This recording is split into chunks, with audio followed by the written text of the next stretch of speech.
it's just such low GPU usage. I mean, Dominion's probably similar. Okay, mic check here. Okay, mic check here. Sounds good. Okay, mic check here. Sounds good. Let's go ahead and dive in.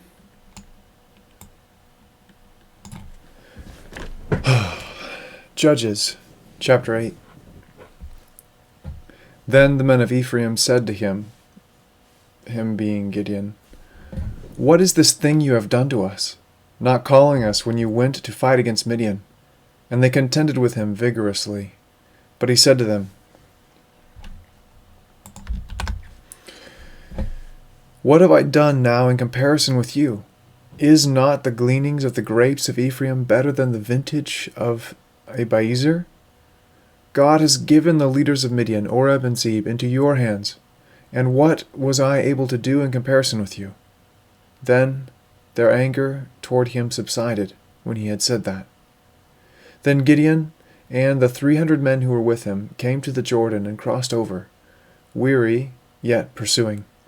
He said to the men of Succoth, "Please give loaves of bread to the people who are following me, for they are weary, and I am pursuing Zebah and Zalmunna, the kings of Midian." The leaders of Succoth said, "Are the hands of Zebah and Zalmunna already in your hands, that we should give bread to your army?"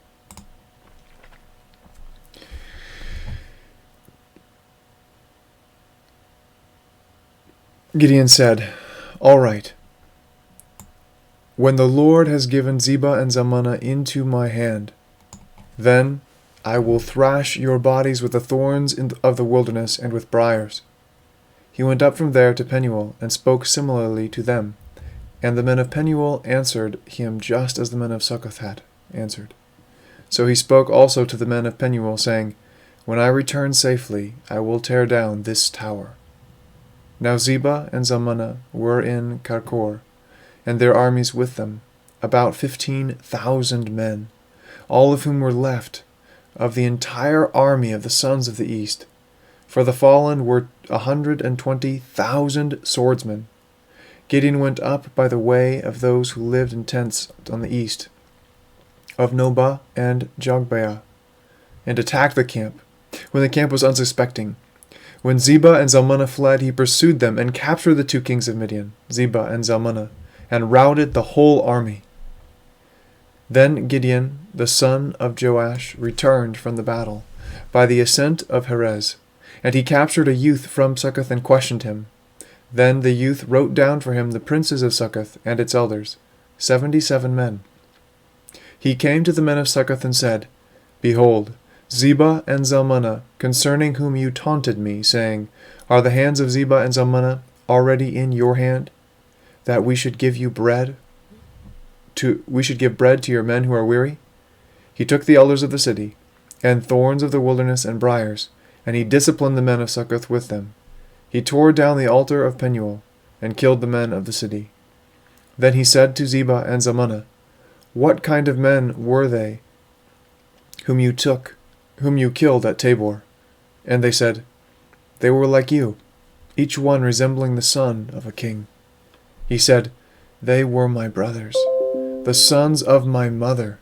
As the Lord lives, if only you had let them live, I would not kill you.'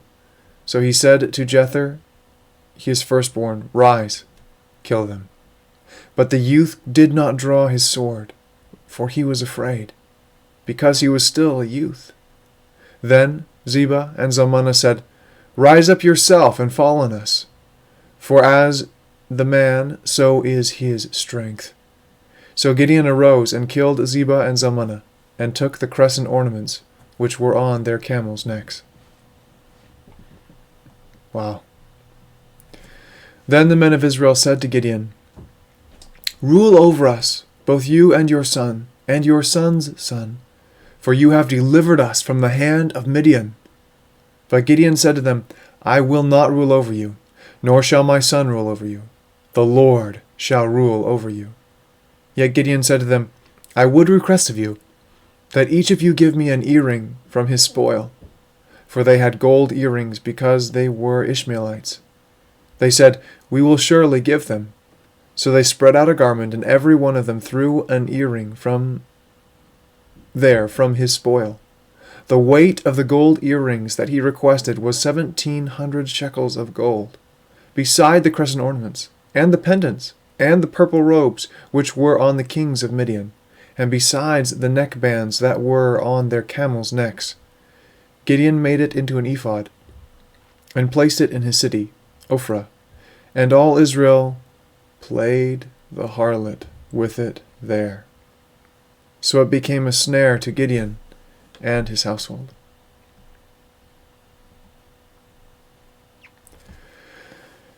So Midian was subdued before the sons of Israel, and they did not lift up their heads any more. And the land was undisturbed for 40 years in the days of Gideon. Then Jerubbaal, the son of Joash, went and lived in his own house. Now Gideon had 70 sons, who were his direct descendants, for he had many wives. His concubine, who was in Shechem, also bore him a son, and he named him Abimelech. And Gideon, the son of Joash, died at a ripe old age, and was buried in the tomb of his father Joash, in Ophrah of the Abiezrites. Then it came about, as soon as Gideon was dead, that the sons of Israel again played the harlot with the Baals, and made Baal-berith their god.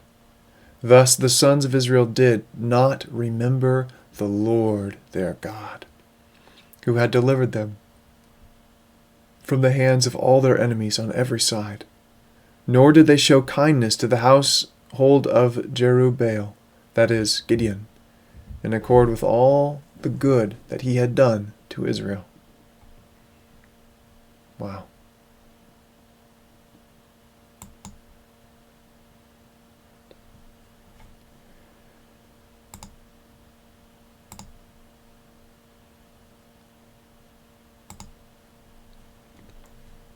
Judges, chapter 9.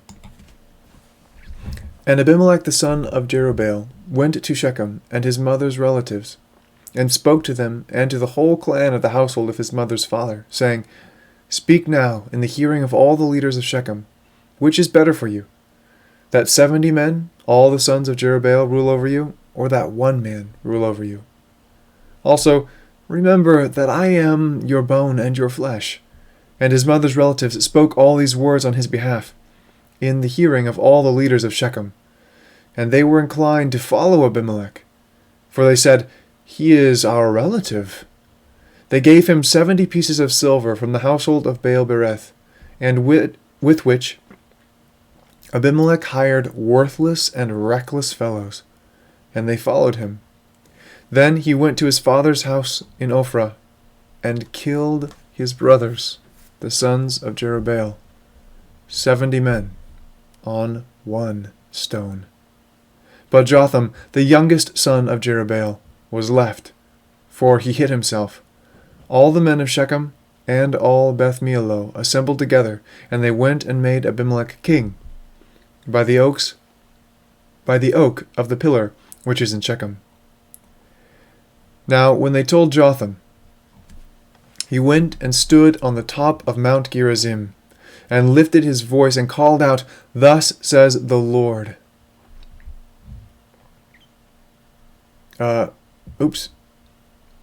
Thus he said to them, Listen to me, O men of Shechem, that God may listen to you. Once the trees went forth to anoint a king over them, and they said to the olive tree, Reign over us. But the olive tree said to them, Shall I leave my fatness with which God and men are honored, and go to wave over the trees? Then the trees said to the fig tree, You, come reign over us. But the fig tree said to them, Shall I leave my sweetness and my good fruit, and go to wave over the trees? Then the trees said to the vine, You, come reign over us. But the vine said to them, Shall I leave my new wine, which cheers God and men, and go to wave over the trees? Finally, all the trees said to the bramble, You, come, reign over us. the bramble said to the trees, "If in truth you are anointing me as king over you, come and take refuge in my shade. But if not, may fire come out from the bramble and consume the cedars of Lebanon." Now therefore, if you have dealt in truth and integrity in making Abimelech king, and if you have dealt well with Jerubbaal and his house, and have dealt with him as he deserved, for my father fought for you, and risked his life, and delivered you from the hand of Midian. But you have risen against my father's house today, and have killed his sons, 70 men, on one stone, and have made Abimelech the son of his maidservant king over the men of Shechem, because he is your relative. If then you have dealt in truth and integrity with Jerubbaal and his house this day, rejoice in Abimelech, and let him also rejoice in you. But if not, let fire come out from Abimelech and consume the men of Shechem and Beth Millo, and let fire come out from the men of Shechem and Beth Millo and consume Abimelech. Then Jotham escaped and fled and went to Beer, and remained there because of Abimelech his brother. Now Abimelech ruled over Israel 3 years. Then God sent an evil spirit between Abimelech and the men of Shechem, and the men of Shechem dealt treacherously with Abimelech, so that the violence done to the 70 sons of Jerubbaal might come, and their blood be laid on Abimelech their brother, who killed them, and on the men of Shechem, who strengthened his hands to kill his brothers. The men of Shechem set men in ambush against him on the tops of the mountains, and they robbed all who might pass by them along the road. And it was told to Abimelech. Now Gaal, the son of Ebed, came with his relatives, and crossed over into Shechem, and the men of Shechem put their trust in him. Then they went out into the field, and gathered the grapes of their vineyard, and trod them, and held a festival. And they went into the house of their God, and ate and drank, and cursed Abimelech. Then Gaal, son of Ebed, said, "Who is Abimelech, and who is Shechem, that we should serve him? Is he not the son of Jerubbaal, and is Zebul not his lieutenant? Serve the men of Hamor, the father of Shechem, but why should we serve him? Would therefore that this people were under my authority, then I would remove Abimelech." And he said to Abimelech, "Increase your army, and come out." When Zebul, the ruler of the city, heard the words of Gaal, the son of Ebed, his anger burned. He sent messengers to Abimelech deceitfully, saying, "Behold, Gaal, the son of Ebed, and his relatives have come to Shechem, and behold, they are stirring up the city against you. Now therefore, arise by night, you and the people who are with you, and lie in wait in the field. In the morning, as soon as the sun is up, you shall rise early and rush upon the city, and behold, when he and the people who are with him come out against you, you shall do to them whatever you can." So Abimelech and all the people who were with him arose by night and lay in wait against Shechem in 4 companies. Now Gaal the son of Ebed went out and stood in the entrance of the city gate, and Abimelech and the people who were with him arose from the ambush. When Gaal saw the people, he said to Zebul, "Look, people are coming down from the tops of the mountains." But Zebul said to him, "You are seeing the shadow of the mountains, as if they were men." Gaal spoke again and said, "Behold, people are coming down from the highest part of the land, and one company comes by the way of the diviner's oak." Then Zebul said to him, "Where is your boasting now, with which you said, 'Who is Abimelech, that we should serve him?' Is this not the people whom you despised? Go out and fight with them." So Gaal went out before the leaders of Shechem and fought with Abimelech. Abimelech chased him, and he fled before him, and many fell wounded up to the entrance of the gate. Then Abimelech remained at Arumah, but Zebul drove out Gaal and his relatives, so that they could not remain in Shechem. Now it came about on the next day that the people went out to the field, and it was told to Abimelech. So he took his people, and divided them into 3 companies, and lay in wait in the field. When he looked and saw the people coming out of the city, he arose against them, and slew them. Then Abimelech and the company who was with him dashed forward, and stood in the entrance of the city gate. The other 2 companies then dashed against all who were in the field, and slew them. Abimelech fought against the city on that day, all that day, and he captured the city, and killed the people who were in it. Then he razed the city, and sowed it with salt. Oof. When the leaders of the Tower of Shechem heard of it, they entered the inner chamber of the temple of El-Berith. It was told Abimelech that all the leaders of the Tower of Shechem were gathered together. So Abimelech went up to Mount Zalmon, he and all the people who were with him. And Abimelech took an axe in his hand, and cut down a branch from the trees, and lifted it, and laid it on his shoulder. Then he said to the people who were with him, "What you have seen me do, hurry and do likewise." All the people also cut down each one his branch, and followed Abimelech, and put them on the inner chamber, and set the inner chamber on fire over those inside, so that the men of the Tower of Shechem also died, about 1,000 men and women. Then Abimelech went to Thebez, and he camped against Thebez and captured it.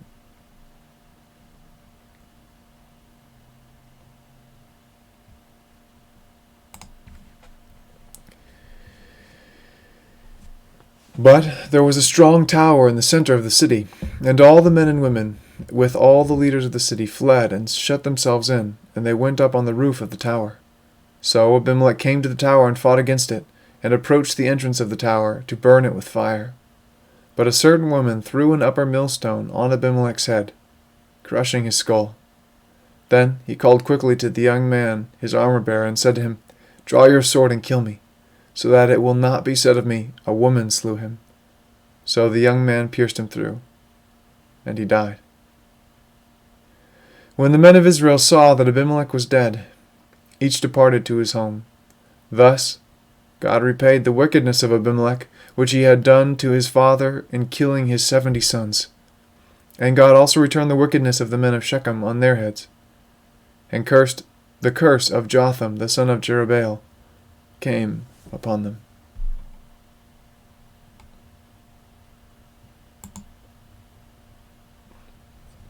Judges, chapter 10. Now after Abimelech died, Tola the son of Puah, the son of Dodo, a man of Issachar, arose to save Israel, and he lived in Shamir in the hill country of Ephraim. He judged Israel 23 years. Then he died, and was buried in Shamir. After him, Jair the Gileadite arose and judged Israel 22 years. He had 30 sons who rode on 30 donkeys, and they had 30 cities in the land of Gilead that are called Havoth Jair to this day. And Jair died and was buried in Kamon. Then the sons of Israel again did evil in the sight of the Lord, served the Baals and Ashtaroth, the gods of Aram, the gods of Sidon, the gods of Moab, the gods of the sons of Ammon, and the gods of the Philistines. Thus they forsook the Lord and did not serve him. The anger of the Lord burned against Israel, and he sold them into the hands of the Philistines, and into the hands of the sons of Ammon. They afflicted and crushed the sons of Israel that year. For 18 years they afflicted the sons of Israel, who were beyond the Jordan, in Gilead, in the land of the Amorites. The sons of Ammon crossed the Jordan to fight also against Judah, Benjamin, and the household of Ephraim, so that Israel was greatly distressed. Then the sons of Israel cried out to the Lord, saying, "We have sinned against you, for indeed we have forsaken God and served the Baals." The Lord said to the sons of Israel, "Did I not deliver you from the Egyptians, the Amorites, the sons of Ammon, and the Philistines? Also, when the Sidonians, the Amalekites, and the Maonites oppressed you, you cried out to me, and I delivered you from their hands. Yet you have forsaken me, and served other gods. Therefore I will no longer deliver you. Go, and cry out to the gods which you have chosen. Let them deliver you. In the time of your distress, the sons of Israel said to the Lord, We have sinned. Do to us whatever seems good to you. Only please deliver us this day. So they put away the foreign gods from among them and served the Lord, and he could bear the misery of Israel no longer. Then the sons of Ammon were summoned, and they camped in Gilead. And the sons of Israel gathered together and camped in Mizpah. The people, the leaders of Gilead, said to one another, Who is the man who will begin to fight against the sons of Ammon? He shall become head over all the inhabitants of Gilead.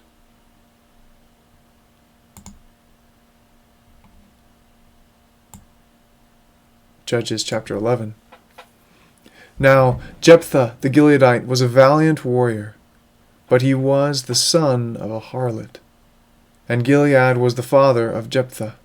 Gilead's wife bore him sons, and when his wife's sons grew up, they drove Jephthah out and said to him, You shall not have an inheritance in our father's house, for you are the son of another woman. So Jephthah fled from his brothers and lived in the land of Tob. And worthless fellows gathered themselves about Jephthah, and they went out with him. It came about, after a while, that the sons of Ammon fought against Israel. When the sons of Ammon fought against Israel, the elders of Gilead went to get Jephthah from the land of Tob. And they said to Jephthah, Come and be our chief, that we may fight against the sons of Ammon. Then Jephthah said to the elders of Gilead, Did you not hate me, and drive me from my father's house? So why have you come to me, now when you are in trouble? The elders of Gilead said to Jephthah, For this reason we have now returned to you, that you may go with us and fight with the sons of Ammon, and become head over all the inhabitants of Gilead. So Jephthah said to the elders of Gilead, If you take me back to fight against the sons of Ammon, and the Lord gives them up, surely we will do as you have said. I missed a line. Gives them up to me. Will I become your head? The elders of Gilead said to Jephthah, The Lord is witness between us. Surely we will do what you have said. Then Jephthah went with the elders of Gilead, and the people made him head and chief over them. And Jephthah spoke all these words before the Lord at Mizpah. Now Jephthah sent messengers to the king of the sons of Ammon, saying, What is between you and me, that you have come to me to fight against my land?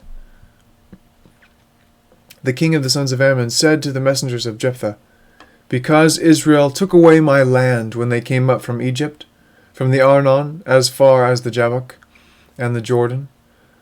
Therefore return them peaceably now. But Jephthah sent messengers again to the king of the sons of Ammon, and they said to him, Thus says Jephthah, Israel did not take away the land of Moab, nor the land of the sons of Ammon. For when they came up from Egypt, and Israel went through the wilderness to the Red Sea, and came to Kadesh, then Israel sent messengers to the king of Edom, saying, Please, let us pass through your land. But the king of Edom would not listen. Then they sent to the king of Moab, but he would not consent. So Israel remained at Kadesh. Then they went through the wilderness, and around the land of Edom, and the land of Moab, and came to the east side of the land of Moab, and they camped beyond the Arnon. But they did not enter the territory of Moab, for the Arnon was the border of Moab. And they camped beyond the Arnon. And they did not enter the territory. But they did not enter the territory of Moab, for the Arnon was the border of Moab. And Israel sent messengers to Sihon, king of the Amorites, the king of Heshbon. And Israel said to him, Please let us pass through your land to our place. But Sihon did not trust Israel to pass through his territory. So Sihon gathered all his people and camped in Jahaz and fought with Israel. The Lord, the God of Israel, gave Sihon and all his people into the hand of Israel, and they defeated them. So Israel possessed all the land of the Amorites, the inhabitants of that country. So they possessed all the territory of the Amorites, from the Arnon as far as the Jabbok, and from the wilderness as far as the Jordan. Since now the Lord, the God of Israel, drove out the Amorites from before his people Israel, are you then to possess it? Do you not possess what Chemosh your God gives you to possess? So whatever the Lord our God has driven out before us, we will possess it. Now, are you any better than Balak the son of Zippor, king of Moab? Did he ever strive with Israel? Or did he ever fight against them?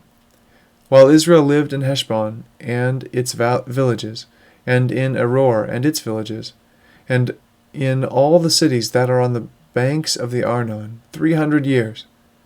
Why did you not recover them within that time? I therefore have not sinned against you, but you are doing me wrong by making war against me. May the Lord, the judge today between the sons of Israel and the sons of Ammon. But the king of the sons of Ammon disregarded the message which Jephthah sent him.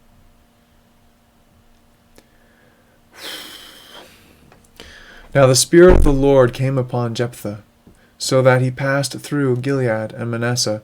Then he passed through Mizpah of Gilead, and from Mizpah of Gilead he went on to the sons of Ammon. Jephthah made a vow to the Lord and said, If you will indeed give the sons of Ammon into my hand, then it shall be that whatever comes out of the doors of my house to meet me when I return in peace from the sons of Ammon, it shall be the Lord's, and I will offer it up as a burnt offering. So Jephthah crossed over to the sons of Ammon to fight against them, and the Lord gave them into his hand. He struck them with a very great slaughter from Aroer to the entrance of Minnith, 20 cities, and as far as Abel Kiremim. So the sons of Ammon were subdued before the sons of Israel. When Jephthah came to his house at Mizpah, behold, his daughter was coming out to meet him, with tambourines and with dancing. Now she was his one and only child. Besides her he had no son or daughter. When he saw her, he tore his clothes and said, Alas, my daughter, you have brought me very low, and you are among those who trouble me. For I have given my word to the Lord, and I cannot take it back. So she said to him, My father, you have given your word to the Lord. Do to me as you have said, since the Lord has avenged you of your enemies, the sons of Ammon. She said to her father, Let this thing be done for me. Let me alone 2 months, that I may go to the mountains to weep, and weep because of my virginity, I and my companions. Then he said, Go. So he sent her away for 2 months, and she left with her companions, and went on and wept on the mountains because of her virginity.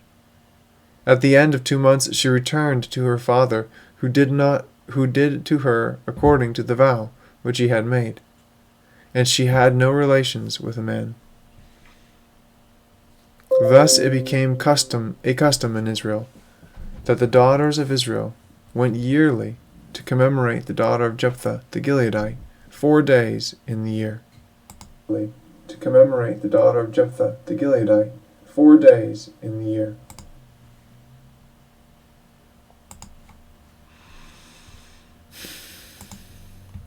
Tough stuff.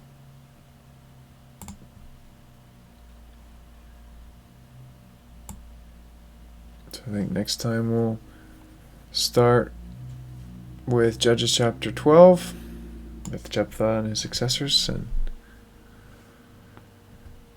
go from there. Thanks for watching. Adios.